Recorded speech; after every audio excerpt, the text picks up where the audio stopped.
the nurses are always in shortage, and beside them, we also need to find a lot of paramedical staff, such as radiographer, physiotherapists, pharmacists. They are all difficult to employ. So there's that problem may be really directly related to the HR aspects. So and nowadays, I think like many industries, the major challenge is the outbreak of COVID-19, the COVID-19 pandemic. It's also hitting the healthcare industry, including the private hospital. I think there's other noise come out. Okay, let me continue. Yeah, so I can say we face two major challenges. One is, of course, from the financial perspective, that the average revenue is actually decreasing quite sharply because a lot of chronic disease patients, they are not choosing to come back to the hospital unless it's the acute cares. So interesting phenomenon is also we have less children and patients as well, because the school is closed and less interaction between the kids and less infection. But I shouldn't say that this is bad news. This should be good news. So the other is about the working pressure that we face in the daily operation. For example, how can we chase the patient who are affected by COVID-19? How can we protect the staff safety? At the same time, how can the hospital do a good infection control? So that is also kind of ad hoc issue that we face nowadays because the COVID-19 outbreak. So that is the major challenge, and general challenge, and also some specific challenge caused by the COVID-19. Yeah. That is the first question I can answer.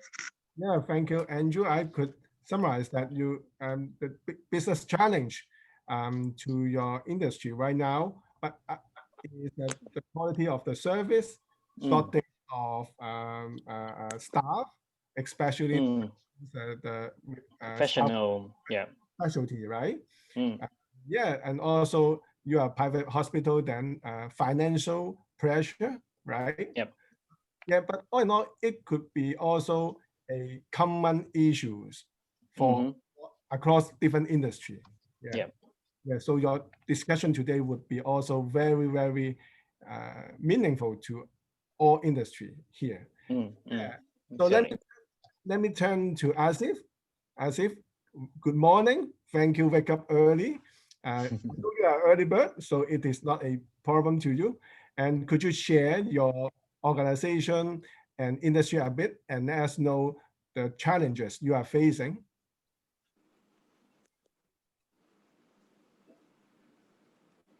Yes.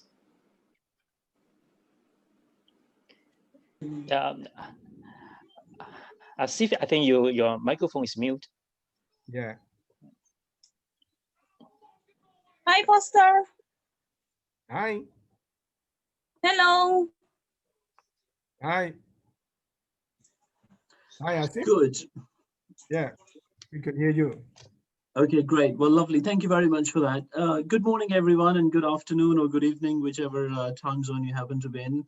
It's quite early here in London, and I'm quite excited to share some of our thoughts and plans and vision of HR with you guys. I think before I jump into the discussion, let me tell you a bit about our business. We operate 10 restaurants from London, Italy, and Miami in the US. Alongside a consulting business that provides specialist advisory services to the hospitality industry. So we predominantly work within the hospitality and retail. And so you'll hopefully, whatever we discuss today, you'll find that a lot of it is quite relevant and useful for you. Now, before we discuss the actual challenges, let's talk from a CEO's perspective. Why an issue such as can become a challenge effectively. And that is because, CEO, meaning in a leadership role, it's all about bringing people together in a pursuit of a common objective, right? So whether that's a financial objective or a company expansion or whatever it may be, it's a common objective. And then you're developing a plan and a strategy to achieve it and staying with it until it is achieved. And therefore, we tend to find that HR plays an absolutely fundamental role in doing so, because we know that nothing is more important than hiring and developing people, because ultimately we bet on people, not necessarily on the strategy. The strategy is just part of it. By having the right people, you'll always get beyond. So some of the specific challenges that we are facing at the moment are twofold, and that is COVID-19. Unfortunately, it keeps creeping its head up, and since March, most of the hospitality industry has not been able to operate, and that's thrown some of the very general challenges, which I'll talk about in a moment. And then the other challenge that we are in the UK particularly going to be facing, and EU, is Brexit, which is looming, and that's going to be happening pretty soon for us, whereby we're going to be leaving a huge part of an organization that we've been with. And when you're not going to be part of that, then what's going to happen there? So COVID and Brexit are quite specific challenges at the moment, but then there are 4 other fairly general issues that I think every organization pretty much faces, and that is around staff attrition and retention. Particularly when you're not operating, how do you ensure that you can still retain the staff and keep them engaged? The other issue is around training and development. So when you're not operating, you're not getting enough chances to train and develop your team, and that causes a potential problem, because it's quite closely linked to retention. If they're not being trained, they may very well leave you. The third issue is around satisfaction and morale. Now actually people staying at home and not being able to come in the community that they sort of work can absolutely have a severe and detrimental effect on their satisfaction and morale, which can then lead to a problem, which is my final point, around talent acquisition. Because you're not trading, your staff aren't properly satisfied, you're not being able to retain the good ones, therefore you then have a challenge of acquisition of new talent. So I think these are the common issues that the industry is facing at the moment, both in terms of specific and common. Wow, as if you have translated the business challenge into very HR term. You talk about staff engagement, you talk about training and development, you talk about satisfaction, you talk about talent acquisition. Yeah. So yeah, these are the, again, a very, very impacting real challenges to all of the businesses around the world, no matter in London or in Hong Kong or any cities in Asia, because no one escaped from COVID-19.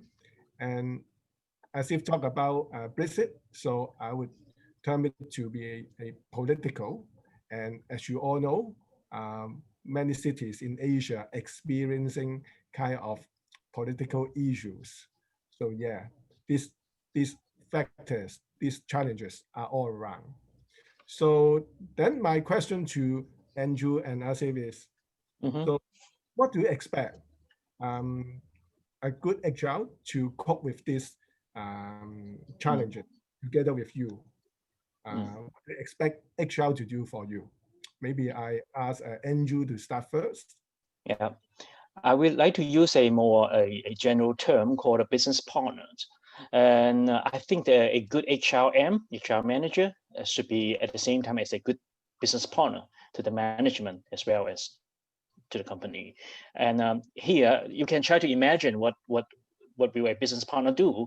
They actually they can be an investor.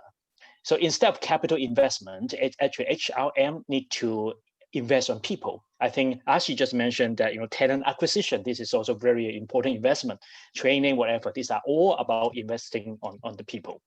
And especially when sometimes the corporate or the company or the hospital that we face the finance burden, how can an HRM to increase the working efficiency, reducing the idle workforces, or even sometimes headcounts, to in order to help the company to overcome the finance crisis or finance difficulties. So that is how an investor need to do. So we recruit a quality staff who can really generate value to the hospital or to the company. And it's also another way to improve our overall profit and loss. So in this sense, that a good HRM should also play as a good investor. And the other concept about the business partner, I would expect a good HRM playing as a good business partner is also a good sales and marketer. So marketer or sales, they have customer. So who are the customer of HRM? HRM face the internal customer. That is also our employee.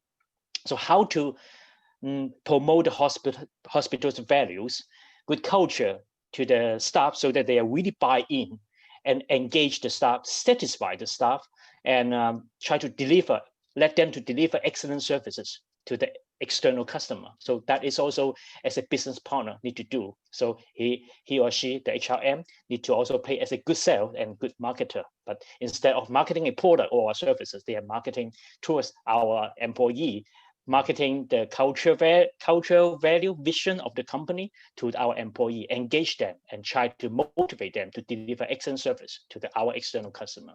So I believe only we can satisfy the need of our employee, can we satisfy our external customer. So that is very important, and therefore ultimately enhance the operational excellence. So this part also echoing to the previous part when we are mentioning about the role of HR and also the challenge that currently we are facing. So I will expect a good HRM should be also a good business partner in the sense of a good investor, and also a good sales and good marketer. Yeah, thank you. That's investor and sales and marketer. Let's put this head put a role in our head and make sure that we are not only HR, but we think like an investor as well as a marketer for our internal customer. So how about Asif? What's your view on that?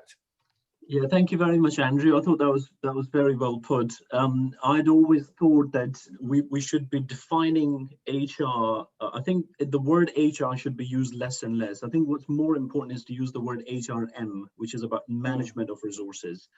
And ultimately, what it boils down to is, in my opinion, certainly, is that HRM is directly congruent. There's a direct correlation between HRM, which is human resource management, with customer services. What you'll tend to find is that the better that your people are engaged, the better the customer service will be, and therefore the better chances of you winning the marketplace. And I think they say that there's a phrase that says that, you know, in order to win the marketplace, you must first win the workplace. Now, as a CEO in my organization, we have a 4-step method that we give to our HR divisions, and we expect them to run through these fixes in order to ensure that whether they're general issues or specific issues surrounding the industry, most of them will be covered through this. So I'd like to share this with you. The very first point is that, you know, anything that gets measured improves. So what we like to do is implement an effective feedback system in the organization to continually monitor satisfaction levels. And what we then tend to do is use this data to then create employee experiences in real time, which we then use to steer the management decisions. So we have a very much bottom-up approach as opposed to top-down. So we take the employee experiences, the feedback from them, and then generate whatever we need to generate. So using the framework of challenges that we've talked about earlier, we would build a feedback system, and then we'll get the responses and work through that. So that's the first point. The second point is always ensuring that we are devoting sufficient effort and resource to the HRM division. And it's because by doing so, we'll be able to gain a significant competitive edge in the marketplace. As we've said earlier, if we can win the workplace by giving them enough resources, we will then be able to win the marketplace as well. The third point is around investing in thorough and comprehensive management training programs. So as I said earlier, at the moment, we're not necessarily able to open the restaurants because of COVID lockdowns. What we have therefore done is use this time to work up some really comprehensive management training programs, which is helping us with talent retention, but also good talent acquisition. And I think the last point really that we use, and I think COVID has certainly turbocharged this point, is around utilizing technology to keep a constant pulse on the workforce to identify trends before they become any problems. So what we tend to do is look at those issues and actually use them as opportunities, technological opportunities, before they become any issues. So this four-step approach works quite well for us. And this is kind of what we expect from an HR to be able to provide an effective HRM service to us. Yeah, so you mentioned about the challenges. You also talk about to build a effective feedback system, to give enough resources. That's very attractive to HR people, to have enough resources. That's very nice to hear from CEO, to have enough resources to invest in the appropriate areas, just like Andrew said, investor. And then to take the no time to do the training that we may not be having time to do when we are very busy, right? And finally is to grab the technology, to tap the opportunity from technology to enhance the business. Wow, yeah, thank you very much. So then I want to move forward. So Andrew, Yes. when you are hiring HR, HRM or HR director, so what kind of competence or traits or character you would expect on him or her? So it means, in my opinion, what is a good HRM, right? I just having my Chinese tea just now, so I just suddenly thinking about a three alphabet. One is start with T. So T here, I mean trustworthy. I mean, as a good HRM, he or she should be trusted by the management, at the same time be trusted by the employee. So she is a bridge between the management or the CEO or the general manager and also the staff, because he or she should know better than the top management the real needs of the employee. And if she is or he is being trusted or he's trustworthy, so which means that people are more willing to share to the HRM. Yep, there's some noise again, sorry. So so the first letter is T, so trustworthy. And of course, sometimes HR managers need to touch on a lot of personnel data, right? So keep secret is also very important. So start with the T. And the other letter is E. So it's okay. Yeah. So E is empathy or empathetic. So as I just mentioned, the HRM need to understand the needs of the employee from different level, right? From whether they are satisfied with the work, whether they are satisfied with their package, whether they have other personal need that may hinder their working efficiency, etc. And also at the same time understand the needs of the management as well. So empathy is also meaning that sometimes HR is doing a lot of human work, right? But sometimes he or she may face some conflicts between some cool policy. So I always emphasize this to my employee that policy is cool, but when we implement it, we need to implement it more warmly. So cool policy, warm implementation. So that is if the good HRM should also have this empathetic mindset. So especially when you really need to sometimes to terminate some employees. So you try to follow the cool policy, but try to implement it warmly. So the other last word you can guess is the A. So start with T-E-A-T. Right? A is assertive. So I think as a HR manager, the HRM should know very well about the labor policy, the company policy, and sometimes when they deliver this message to the employee, they need to be very assertive. So especially now also in Hong Kong, HR am also involved in this pension or what we call MPF calculation, whatever. So there's a lot of this kind of labor policy that they need to follow. So to this level, they need to be very assertive. So T-E-A-T, so just easy for remember. And but last but not least, I think from a leadership point of view, I will expect HRM should be also a good leader who can practice what we call situational leadership. And as I just mentioned before, the HRM is a business partner, right? So when HRM play the role as an investor, so the HR manager should also be assertive and sometimes pay a more what we call autocratic, more dominant role when dealing with some crisis. So he or she need to give some opinion to the CEO or to the general manager about facing some crisis, especially in this human resource related crisis. So at that time, the HRM should be more autocratic. And when HRM work in staff development, some training as a coach, he is actually playing the role as a coach. So he may practice what we call servant leadership. So try to develop the staff, try to make them success as your success. So this is the time that HRM need to practice what we call servant leadership. And when a HRM need to increase the overall efficiency in workplace, and I would expect he or she can consider transactional leadership. So use more award or sometimes punishment to motivate the employee. So I will expect a good HRM should have some character, as I mentioned, TEA, trustworthy, empathetic, assertive. And at the same time, she or he should be also a good leader who can practice situational leadership. Okay. Wow. Thank you for summary. Then I need not to do the summary job. But Andrew, can I follow up on that? You talk about trustworthy. So how from a leader point of view, how would you know a child, he or she is trustworthy to you?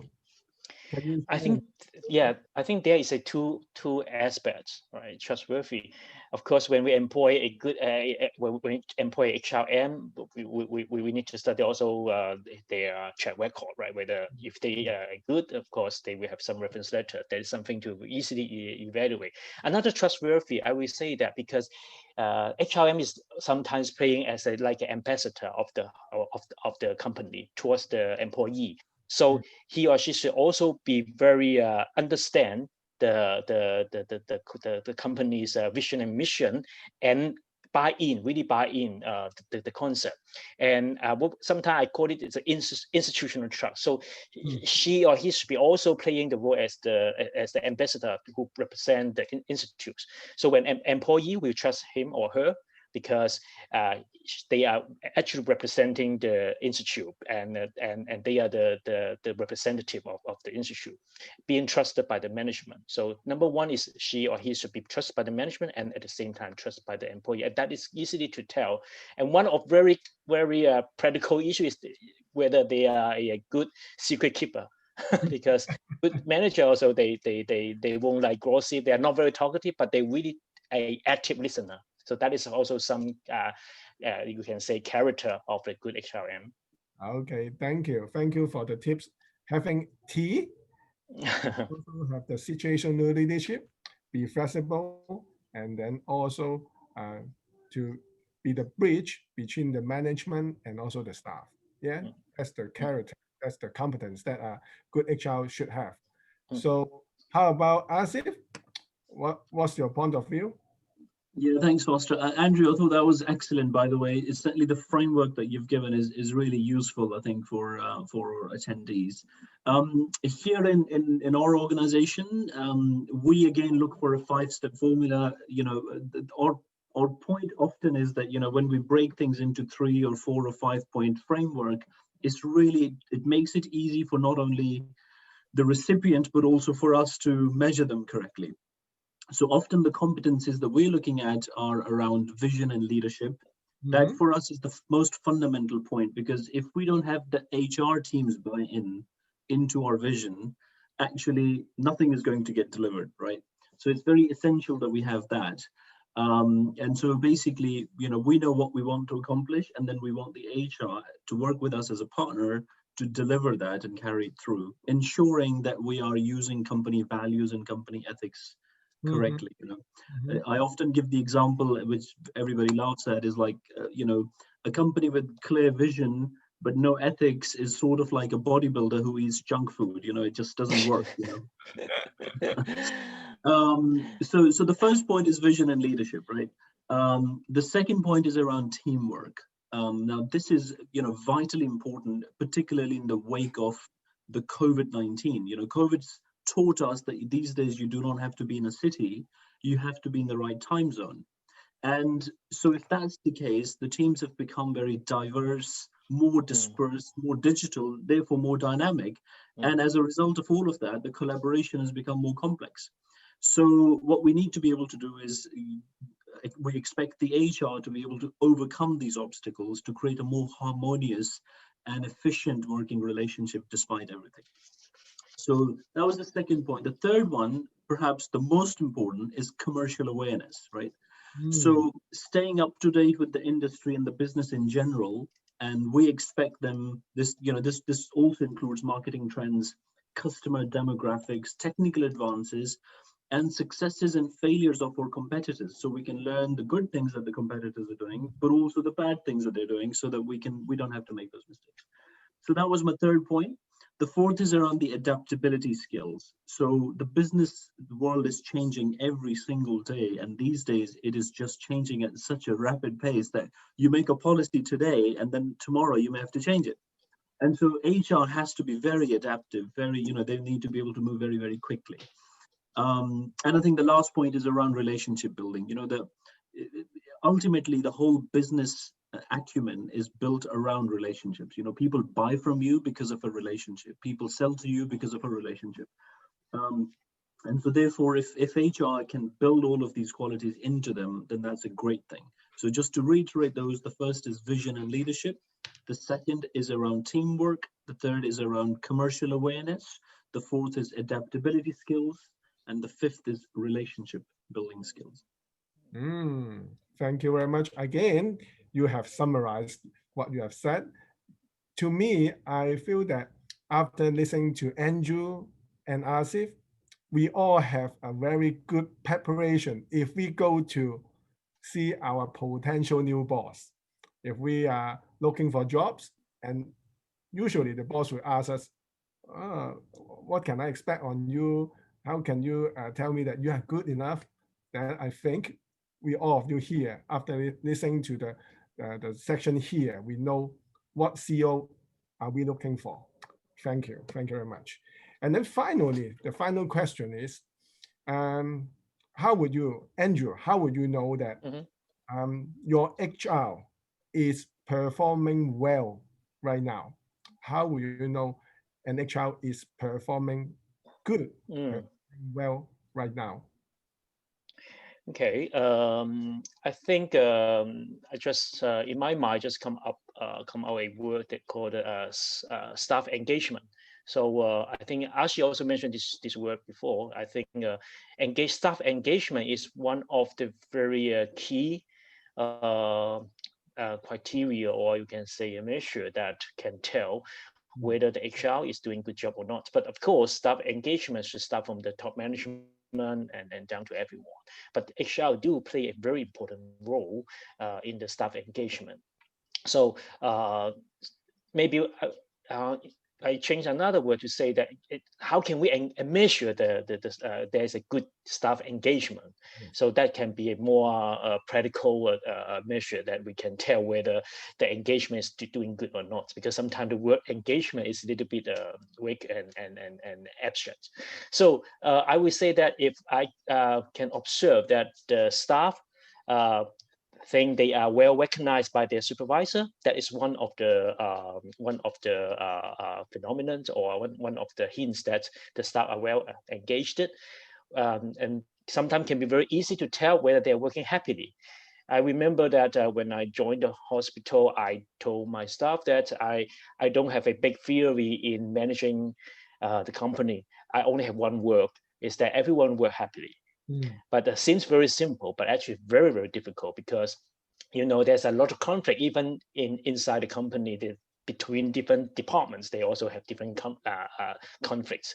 Of course, not mentioning we need to serve the external customer, right? So how can a nurse being always scored by a patient, she can still work very happily and very positively? So it's not easy, right? So it's not only the internal fact, but also the external issue as well. So can work happily or work in harmony inside the company. That is easy word to say, but also very difficult to achieve. So that is another measure part, whether the staff are well engaged or not. And I also like to borrow Asif's wording that are talking about the relationship. Now I also understand that not only in Chinese, we always emphasize relationship, what we call it guanxi theory. But actually relationship actually apply to different culture, different workplace, and different industry. So good relationship, of course, with the customer, and good relationship with the peers, right? You can see if the marketing, let's say the marketing manager, they're working very happily with the sales manager. Wow, that is a very good insight that they are doing a good job. And I remember at my old day working as the general manager in a pharmaceutical company, the sales team and the marketing team, they always have conflicts. When the sales not doing well, and the sales, we say, oh, the marketing not doing good. And when the sales do, then marketer, we say, the marketing manager, we say the sales didn't implement the strategy well, right? So this kind of conflict always happens. So the third thing to measure whether the staff are well engaged is whether there is a good relationship with the peers, and additionally, a good relationship with the supervisor. So that is another check. And one of the very important thing to evaluate whether the HR is doing good or not is also, you can see whether the staff, are they growing personally? So are they, working in, you can see they keep improving, no matter is their works, or their skills, or even the management skills, or even their leadership. That is also a sign that you can tell whether the HR is doing good or not, because you really can see the manager or the staff is growing personally, and they're eager to learn new things.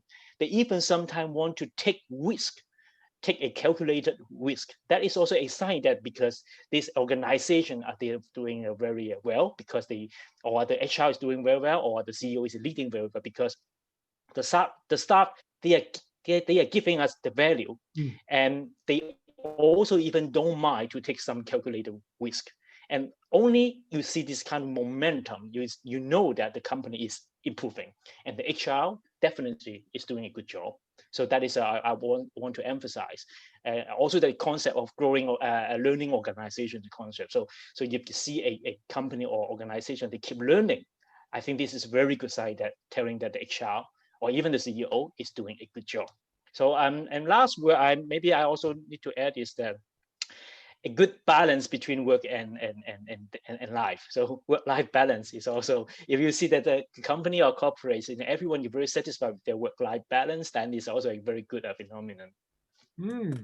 Well, see, yeah, and that echo to what you said. Yeah. That's why HR, we need to talk to our boss, talk to CEO. We need more resources because we need to. Did I say that? Did I say that? It is from Asif, but if we hear from Andrew, you talk about the organization should display a good recognition system, performance well recognized, how to make sure the staff work happily, and then they have a harmony amongst peers, and then the team and the team member are willing to take calculated risk, and they are willing to learn. And of course, work-life balance mean not having one man doing three men's job. So that's all about resources. And then we really have very good reasons to talk to a CEO that give me the resources and let me make you look good. Not only look good, but really help the organization to really perform well. Yeah, thank you. So Asif, may I have your inputs here? Sure, absolutely. I think Andrew's summarized it very, very well. I do have just a few pointers to add to it, so I'll just get straight to those. So look, the question really is around how would you know that your HR is performing well? So the first thing that we've done is that in our organization, we've actually ditched the word general HR. As I said earlier, we don't use the word HR. This is all about HRM. And when it comes to performing well, we are measuring them against human resource management and effective human resource management. So our point here is doing the right things and doing them right. You have to do both at the same time, otherwise one against the other simply won't work. So once you understand that your HRM should be an effective system, then we have a formula that we apply to try and see if they are performing well. So the very first one there is ultimately the numbers. You know, we have a saying that numbers don't lie, right? So when you look at the company growth, the staff retention, the staff satisfaction, absenteeism and impact of training, and frankly, just overall company culture, you know, are you harnessing a culture that's based on collaboration and friendship, or are you harnessing a culture that's based on fear? This is the fundamental point really that we're looking for. And once we understand that as a CEO, then actually we are very happy to give more resources to our HRM, because we understand that a better performing employee or a happy employee will definitely be performing much better. Giving, you know, we asked a question from our HRM that, look, could your employees give that 5 or 10% extra output every year? And just imagine the difference that that could have on the overall company. So the first point is around numbers. You know, we look at these numbers and then we look to measure how effective our HRM has been. The second point that we do, which is a little bit controversial, but we try to find, we tend to find that in our organization, it works fabulously well, which is that we ask our employees to rate the management as opposed to the other way around. In most companies, the management rates the employees. Here we ask the employees to rate the management. And actually that goes to my earlier point, which is that if you don't have a culture of fear, that's never going to be a problem. If you have a culture of fear, people are going to be very afraid of doing that. So once the culture is right, this is a very powerful tool which allows our managers to walk the talk, right? And therefore, it proves that they are staying true to their honor and commitments and performances overall. The final point that we look at is, you know, are we as an organization and investors in people? You know, in the UK particularly, we have an organization, an external organization that comes and measures you on their framework about investors in people. This is all about reward and recognition, the culture, the training. Do you hire internally?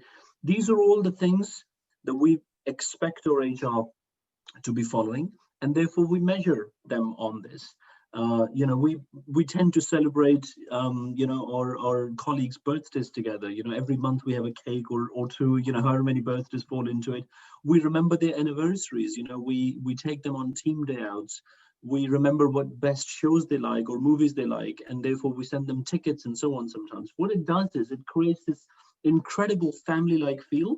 And as a result, what we've also done is we've inverted the work-life thing, work-life balance, into life-work balance, right? Because if the employees feel that their life is looked after, their families are looked after, they're never going to have a problem giving that extra 20% in the job. So we completely inverted the phrase work-life balance into life-work balance. And so really these are the competencies that we look to measure our HR teams on.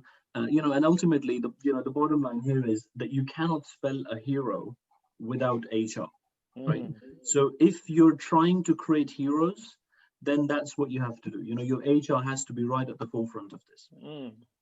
Wow. Yeah, HR is the key component of a hero. Guys, ladies and gentlemen, please really, really remember that we help the company to be hero. Without HR, we can't be hero. And then to summarize, as if what he said is that we need to have a number. We need to really have a baseline to know that how the organization is performing in different perspectives. And then if we can, we persuade the company to take the upward appreciation, to let the employee to rate the employer. Wow, that's very wonderful and not easy to implement. That's really what an outstanding HR could do. And then finally, to make the company a family-like, let the employee feel that we take care of them so that they can give extra. Yeah, thank you, Asif. Thank you. Asif, are you going to open a restaurant in Hong Kong?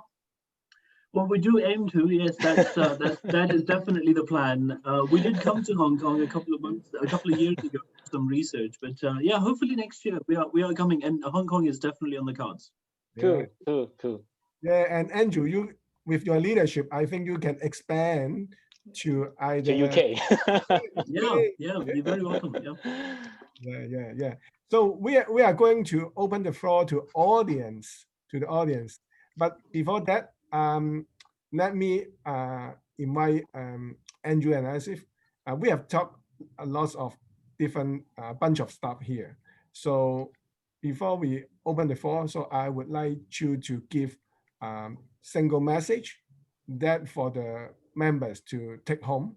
What is the key message? What you as a CEO, you want the HR to do, say next Monday. So okay. So I will give a free, simple slogan, you can say, that actually I'm now promoting in my hospital. So my colleagues know what it is. So one is do the right thing. I mean, and do the thing right, of course. So as a HRM, should do the right thing, the first, and then do the thing right. And second is to connect. I think especially for HR manager, they need to connect across different departments, from a horizontal level and even from a vertical level, from the CEO, to the employee, from the peer manager as well. So this is to connect and ultimately to pursue a growth together with the company. So these three key messages: do the right thing, to connect, and pursue a growth. Okay, great. 3 things. So how about you, Asif? I think I'll probably also give 3 things. One of which is a quote by Sir Richard Branson, which is that train and look after your people well enough so that they can leave, but look after them well enough so that they don't want to, right? That's the first thing.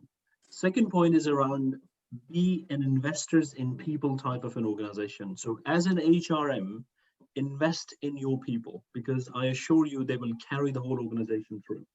And the third point is really an important one, which is about create an experience for them. When they come to work, create an experience. So it's not just a job, we've talked about earlier that, a sort of an effective HRM is directly correlated to an effective customer service. So when you have a good experience, when you create an experience for your employee to come to work, I think you'll tend to find that actually it's just going to become fantastic. Yeah, thank you. I see lots of common ground among you two, and that's the treat the employee well, so that they will not leave. They would give their extra, and if we enable the employee to connect well, then again they will perform well. Wonderful. Wonderful. Thank you. So now let's open the floor to the audience. Hey guys, ladies and gentlemen, you can just key in your question in the chat box, or you can just feel free to unmute yourself and then to share your comments or questions or feedback to 2 excellent CEO here. I saw there's a question already pop up from Goblin, Gibson, yeah. right? Yeah, Gibson, yeah. What is the way as HR professional can influence their CEO? Okay, all right. So let's know how HR can influence you, Andrew and Asif. So before you start, Andrew and Asif, I think there was an earlier one where, again, it came from Gibson, where he asked, where the question was, wonder how HR can earn the CEO trust and appreciate HR work. So I think together you can take these 2 questions. Over to you. Yeah, to run the trust and appreciate. I think are these the same question? And the ways as HR, okay, I see the second one. The ways as HR professional can influence their CEO. So I think, let me just try to answer the first question. And it can be very easy, can be very difficult. And think what the CEO think about business. As I mentioned, there should be a business partner. So the HRM should also think about what the CEO concern, and think what the CEO think about business. And the other thing is think what CEO did not think about employee. And the last one, I would think about customers, both internal and external. So if a CRM, they really think from this angle of the CEO, and I trust smart CEO like Asif, he will certainly appreciate the performance of the HRM. Thank you, Andrew. And now we go to Asif. How about you?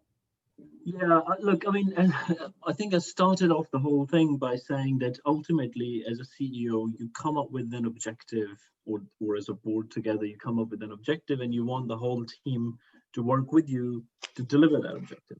So that basically means that as a CEO, I'm looking at ways to increase the organization's productivity.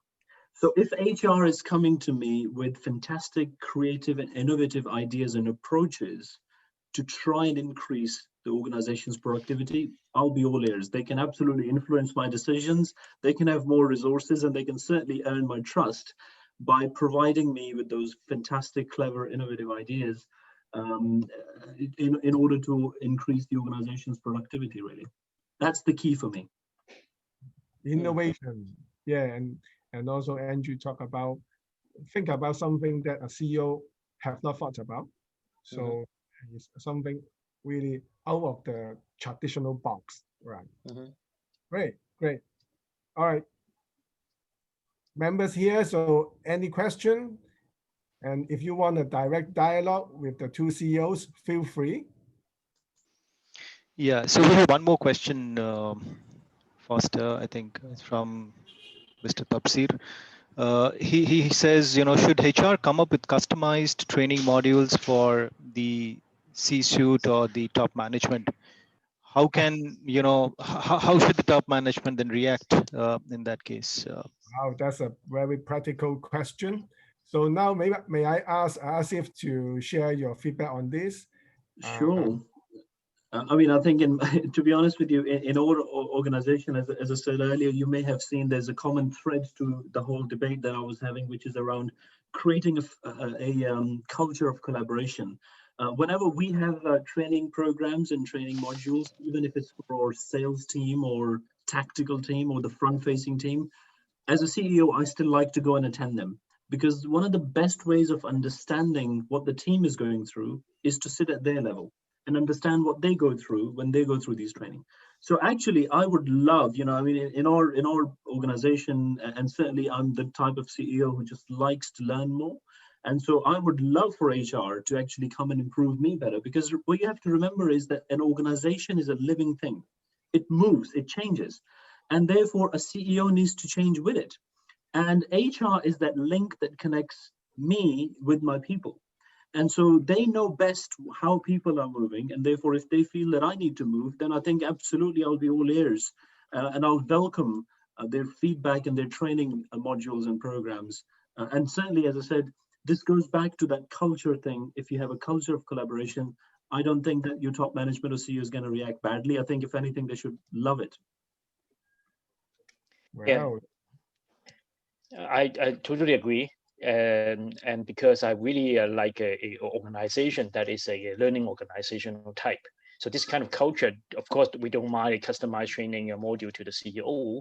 And actually, but sometimes in practical level, it would be good to introduce a third party as a balance, because own HRM, they sometimes will face some reluctance or some kind of resistance from the top CEO or from the management, because they are working, as a relationship. So maybe practically they can also think about try to introduce a professional third party as a balance.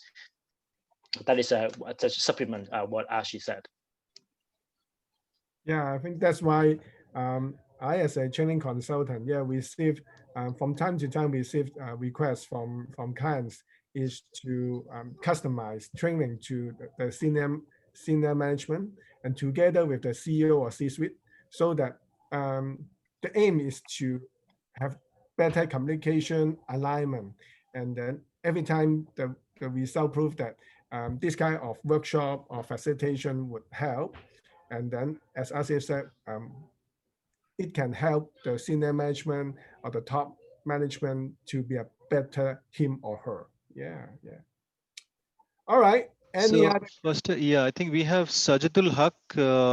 Sajidul, do you want to unmute yourself and speak up? Thank you, Alban. Yes. Yes. Greetings and good afternoon to all. How are you? Good, good. Go ahead. My first question is to all of you, those are engaged within the arrangement. Is there any rules or guideline in your country to work in HR? The guys need to maintain any professional code or maintain any professional registration. Second thing, is HR is frontline work or not? Third one, so each and every company should have maintained their mission vision, and mission vision is link up the total organization goal. How HR can contribute and delegate the service through the internal customers. All right, thank you. Thank you very much for the question. I think I missed the second question, sorry. Can you repeat this? What is the second question? Second question was, is HR professional work, as a professional work, is it frontline work or anything else?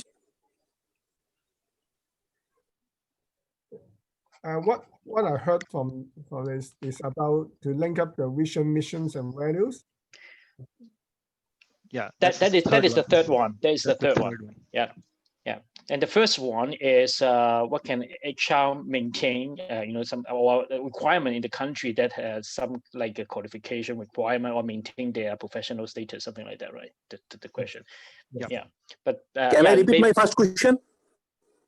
Sorry. Should I repeat my first question? Oh, and I think we get the first question. I think we got it. Yeah, I think we got it.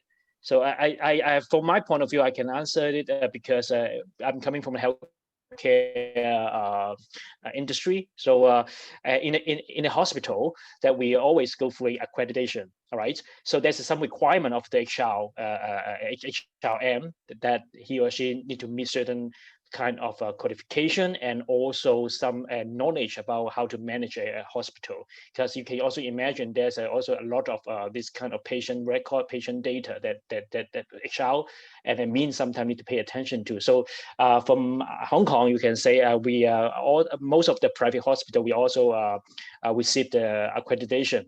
So there's some requirement, basic requirement for the HR manager, the role to play. So maybe this is my answer to your first question. How about Asif? Do you have any input on that? I think in the UK, particularly in my sector, which is hospitality, it's all about people. So the question number one is, are you a people's person? And if you are, you can go and do certain courses. You don't have to. You're not necessarily required to carry a certain accreditation per se, like a lawyer or an accountant is required to. And the question here is, are you a people's person? Yeah, I need to verify that the so-called accreditation is not a must, but just a added value to the HRM. Yeah. Yep. Okay. Hello? Go ahead. Yeah, just an echo. But in China, there are lots of qualification and accreditation that an HR could seek for, so that he or she can contribute in certain industry, especially for those companies who have link with the government. There's more requirement there. All right. Yeah, I think I can also answer the third question. It's about how cascade down the mission and vision and goal, right, to inside the internal customer or inside the company. And usually I will have a so-called performance agreement at the very beginning, at the year beginning, so that through this agreement we engage every department head and make sure that they understand the goal of the year, and that goal is of course we are doing some strategic map, or you can say balance scorecard, something, so they know why we have this goal and how this goal can echo with the mission and vision of the year. So we are using this kind of performance agreement to engage the department head, and so that all the mission and vision and also the goals can be cascade down efficiently. So that is a more practical things.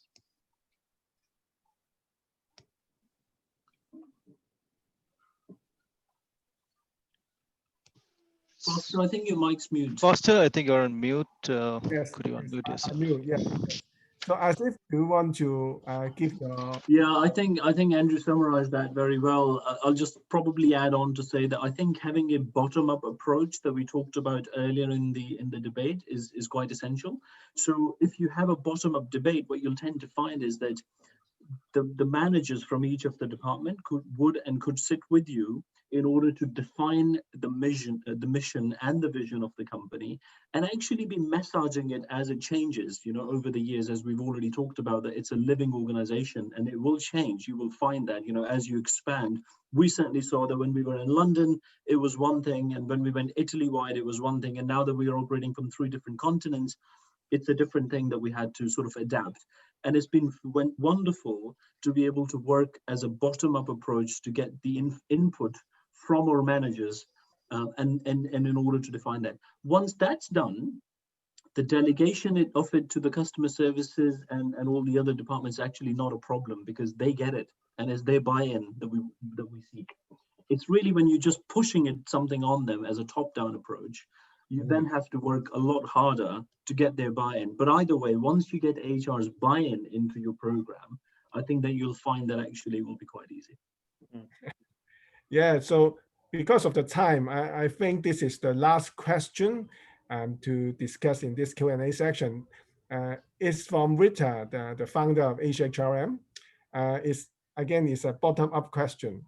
She said, if a CEO does not possess the required leadership traits and he does not want to make any changes, a tough boss, as an HR, what should we do?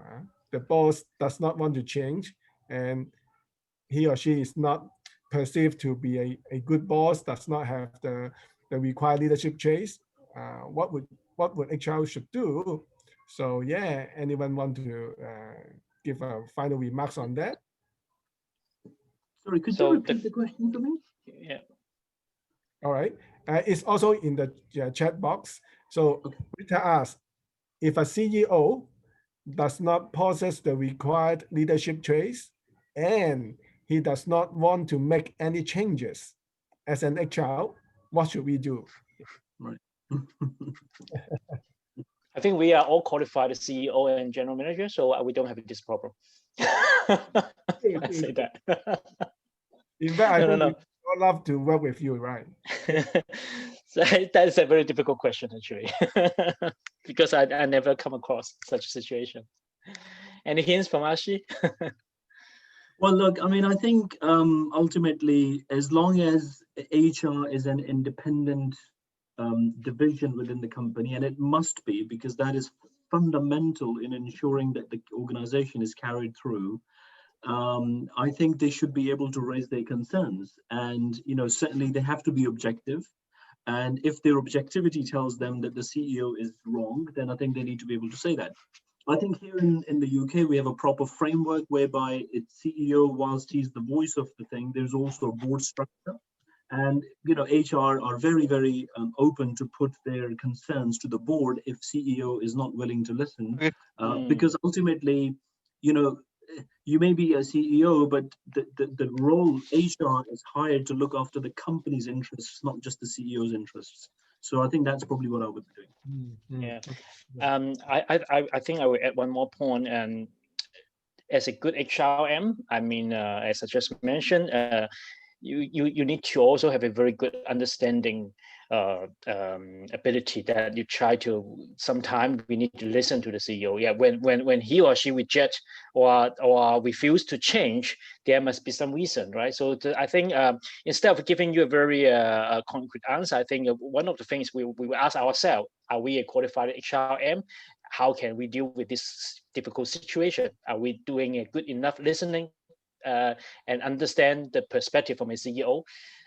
only after you can really understand why he or she make this kind of rejection, can you really proceed. So I say sometimes a good HRM should also be a good detector. So you should try to analyze why the CEO will reject you. All right, so this is something we can start with, and maybe right now I don't have a very big solution to you, but I think that is something you can really do it. And ultimately, you'll find this CEO may be very stubborn because some reason you cannot change. Then maybe you need to consider whether you need to change the job or not, or change to the other company. That's just kidding. Yeah, that's very realistic. In fact, in the chat box, you will see that Samantha John share a very similar feedback. She said, in reality, majority of CEO not really support HRM in the perspective of cost effectiveness. Again, this question, I would say that is very similar to question from Rita. Yeah. And then the two CEOs here today told us that sometimes it's not just the perspective of CEO. We should view from the perspective of the company. And then the core is that if you find that the boss is too stubborn to work with, maybe you need to find a place where the CEO will cherish or value your input, right? Yeah, because sometimes in a typical structure, CEO and there's a board of management, right? So there's still another layer. So if you're really thinking you want the company to really improve, we sometimes we also need to through different pathway to change it, right? So I think usually the board of management they're different expertise from different company. You should able to find some good stakeholder that you can convince first, and then you see how can you change the culture, and even though try to let the CEO buy in. So that is a not an easy job, but it doesn't mean that it's impossible. Yeah. So I think certainly, I think you have to exercise your independence, your judgment, and your objectivity. You've got to remain objective. HR has to remain completely independent.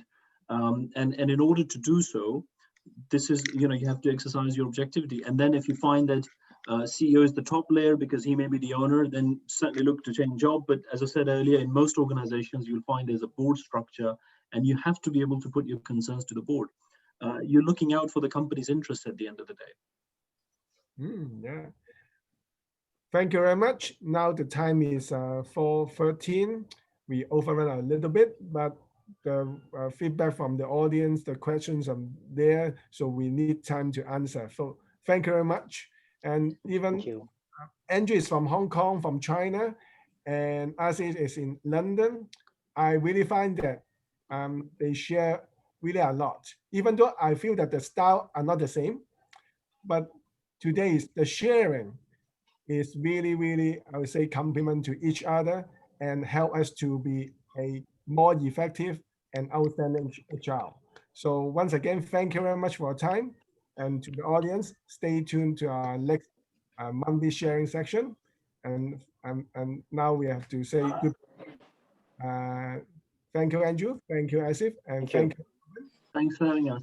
Thank you, Asif. Good luck for the new baby. Thank you very much. Good luck to everyone, and thank you very much for turning up to this. Thank you. Thank you very much. Okay, goodbye. Thank you, all the good friends here. Goodbye. Thank you. Bye.